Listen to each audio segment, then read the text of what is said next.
From the 21st up until now, I ended up changing things up a little bit. One of the things that I did was I removed the pork from my diet. One of the reasons that I removed the pork was because for the majority of last year, I cut out pork from my diet because pork is one of those foods that for me personally, it seems to upset my stomach a little bit if I consume it on a regular basis for too long. So I was getting to that 3-week mark, and although it wasn't upsetting me, I did want to remove it because I didn't want to get to the point.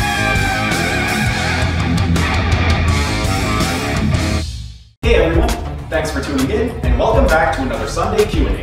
Before we start, just a quick reminder that if you like what you see, be sure to subscribe to our channel and hit the notification bell so you don't miss out on any of our videos. Also, if you have any questions, ask them down in the comment section and we'll either respond to you directly in the comment section or answer your questions during another one of our weekly Sunday Q&As. Alright, time to answer your questions. Hey everyone, thanks for tuning in and welcome back to another Sunday Q&A. Today's question is with regard to my diet, particularly what foods am I eating on this current iteration of the carnivore diet.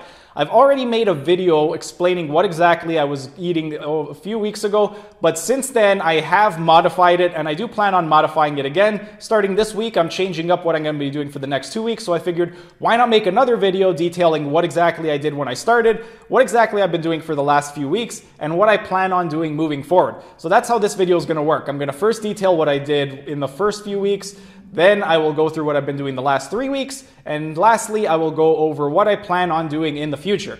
In terms of when I started the carnivore diet in March, I started it on March 1st, and I had gone from a 7-day rotation to a 5-day rotation. The reason I did that was I wanted to make my life a little bit easier. As I mentioned in previous videos, I have a 5-day workout split, so I wanted to sync up my rotation with my workouts just to make my life that much easier. In terms of my workouts, I work out on days 1, 2, and 4, with day 3 and 5 being my rest days. So I wanted to consume more calories on days 1, 2, and 4, less calories on days 4 and 5. Day 4 and 5 were my intermittent fasting days, so I would only consume breakfast and I wouldn't eat again until the following morning's breakfast.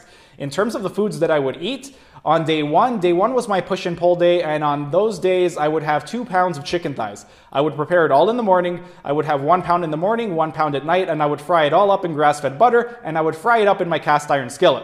In terms of what I would do for my workouts, I would have an 8-egg salad. I would have 8 eggs, soft boil them, so I would boil them for 8 minutes, 15 seconds. The reason I did that was I wanted to have the yolks runny, but the whites cooked. Once I would soft boil the eggs, what I would do is mash it all up, and I would add a 1/4 cup of ghee to the egg salad, and that would be my pre and post-workout meal. I would have half before the workout, and I would have the other half following the workout.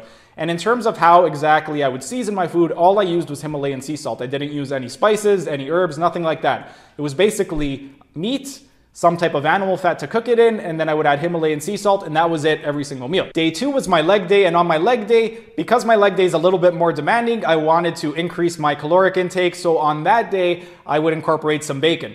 What I did on day 2 was I would fry up 12 ounces of lean ground beef and a 375-gram pack of bacon. I would fry that up in lard, and I would have half of that in the morning for breakfast, and the other half I would have after my workout. My pre- and post-workout meals were exactly the same. I would have an 8-egg salad. I would soft boil the eggs for 8 minutes and 15 seconds, and then I would add a 1/4 cup of ghee, mash it all up together, and again, I didn't use any herbs or spices. The only thing I used to season my meats and the egg salad was some Himalayan sea salt. Day 3 was a rest day for me. Because it was a rest day, I consumed less calories and I only ate 1 time. I would only have breakfast and I wouldn't eat again until the following morning's breakfast. In terms of what I had on day 3 was beef liver, and I would fry it up in tallow in the cast iron skillet. I would have 1 pound of beef liver fried up with some tallow, and I would add Himalayan sea salt, and then I wouldn't eat again until breakfast the following morning.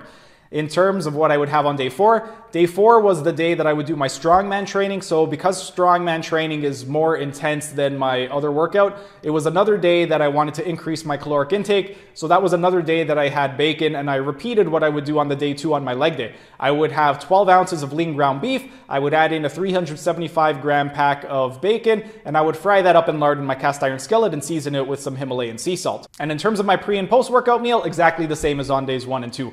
I would make an 8-egg salad. I would soft boil the eggs for 8 minutes, 15 seconds. I would mash it all up, add in a 1/4 cup of ghee, and then I would season it with some Himalayan sea salt, and that was it. And that was my day 4 meal. Day 5 was another rest day, so I did not work out at all on that day. And what I did, again, because it was a rest day for me, I would decrease my calories and I would only consume 1 meal. I would have 18 ounces of sockeye salmon in the morning, and I would fry it up in grass-fed butter in the cast iron skillet. And I would just season it with Himalayan sea salt, and that was all I had on day 5. And that was pretty much my 5-day rotation for the first 3 weeks of when I was doing the carnivore diet, from March 1st up until roughly March 21st. From the 21st up until now, I ended up changing things up a little bit. One of the things that I did was I removed the pork from my diet. One of the reasons that I removed the pork was because for the majority of last year, I cut out pork from my diet because pork is one of those foods that for me personally, it seems to upset my stomach a little bit if I consume it on a regular basis for too long. So I was getting to that 3-week mark, and although it wasn't upsetting me, I did want to remove it because I didn't want to get to the point where it did start to upset me. So I ended up swapping out the bacon for beef liver, and then I swapped the beef liver on my beef liver day for duck hearts. And basically what I did on days 1 through 5 from day roughly 21, 22 up until now is on day 1, my meal was exactly the same. I would do 2 pounds of chicken thighs. The chicken thighs, I would have 1 pound in the morning, 1 pound at night. I would fry it up in grass-fed butter, and I would season it with Himalayan sea salt. Everything that I did, I would cook it in the morning. So I would prepare it in the morning. The first pound I would eat nice and fresh. The second pound I would just have my leftovers. In terms of my pre and post-workout meal, one thing that I switched for my pre-workout meal was instead of doing the 8-egg salad before and after, I consumed the entire 8-egg salad before my workout. And one of the reasons that I did that was just to give me a little bit more energy for my workout. So I started doing that on day 21 up until now. On day 2, because I wasn't having the bacon anymore, what I did was I would fry up 12 ounces of lean ground beef with 1 pound of beef liver. I still kept the lard and I still seasoned it with Himalayan sea salt. The only thing that changed was I removed the bacon and swapped it out for the liver. In terms of my pre-workout meal, same thing. I would do an 8-egg salad. I would put a 1/4 cup of ghee in it, mash it all up, add some Himalayan sea salt, and instead of having it pre and post-workout, I would just have it before my workout to get some extra calories and extra energy in for my workout. And that was what I did on day 2. On day 3, because I was having the beef liver on days 2 and 4, I didn't want to have it 3 days in a row. So what I did was I swapped out the liver for some duck hearts. I would have roughly 500 to 550 grams of duck hearts, and I would consume it all first thing in the morning.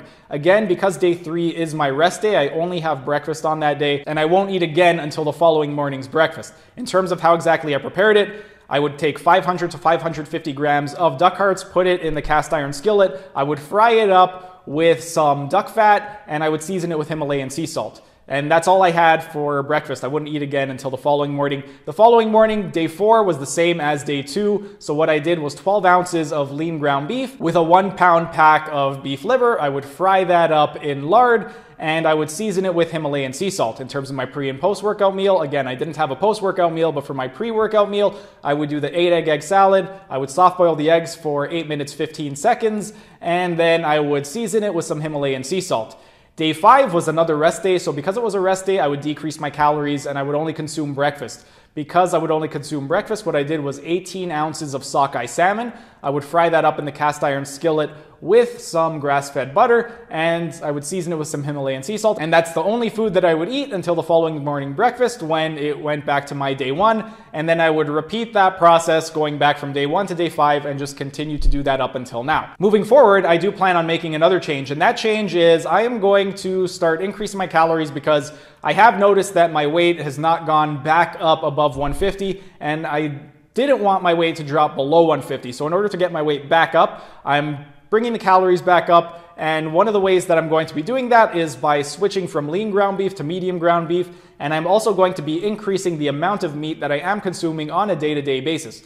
Basically, I am going to, for the next 2 weeks, do the exact same meal every single day. I am going to take 2 pounds of medium ground beef. I will take 1 pound of beef liver, and I will fry that up in either lard or grass-fed butter, depending on the day. I'm going to alternate between those 2 cooking fats, and I'm going to season it with some Himalayan sea salt. In terms of why I'm doing that, I want to try to get my calories above 3,000. If I get my calories above 3,000 at my current weight, that should put me at about 1 pound of weight gain per week. So within the next 12 weeks, if I continue this, I should get back to my old weight of 165 or just below that, somewhere around 160.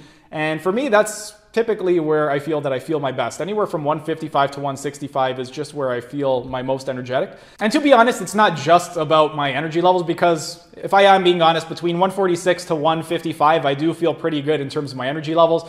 It also has to do with aesthetics. I do prefer the way I look when I am closer to that 165 mark. Honestly, I feel even better when I get to around the 177 mark, but I do find that when I do get into the 170s, my energy levels do seem to decrease. 165 is a great balance for me where I still have really good energy and also I'm happy with the way that I look. Whereas when I'm in the low 150s or high 140s, my energy levels feel great, but I would like to be a little bit bigger. So that is one of the reasons. And that's pretty much why I'm doing what I'm doing. I'm going to do that for the next 2 weeks. And then after 2 weeks, I'm going to reassess. As long as I still feel great, then I will continue to do that until I notice that I'm not feeling as good.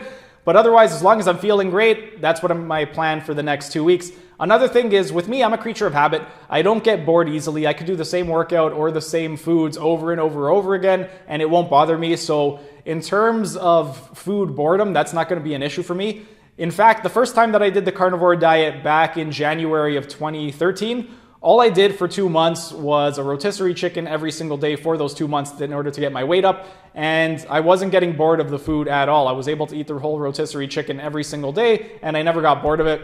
That's just the way I am. I can eat the same thing over and over again and it won't bother me. Some people, they need a little bit more variety. They need to eat different foods every single day. Personally, I'm not like that. As long as I like something, I could eat it over and over again and it's not going to bother me. So that's why I'm going to be doing the medium ground beef and the beef liver for the next couple of weeks. But that's pretty much it for today's video. If you guys have any other questions with regard to my experience with the carnivore diet, if you have any other questions with regard to the carnivore diet, or if you have any questions at all with regards to exercise, nutrition, physiology, stretching, what type of workouts to do, anything like that, go ahead, ask them down in the comments section. I'll either answer you directly in the comment section or answer your questions during another one of our Sunday Q&As. That's it for this week's Q&A. Thanks for tuning in, and I'll see you again next week. That's it for today's video.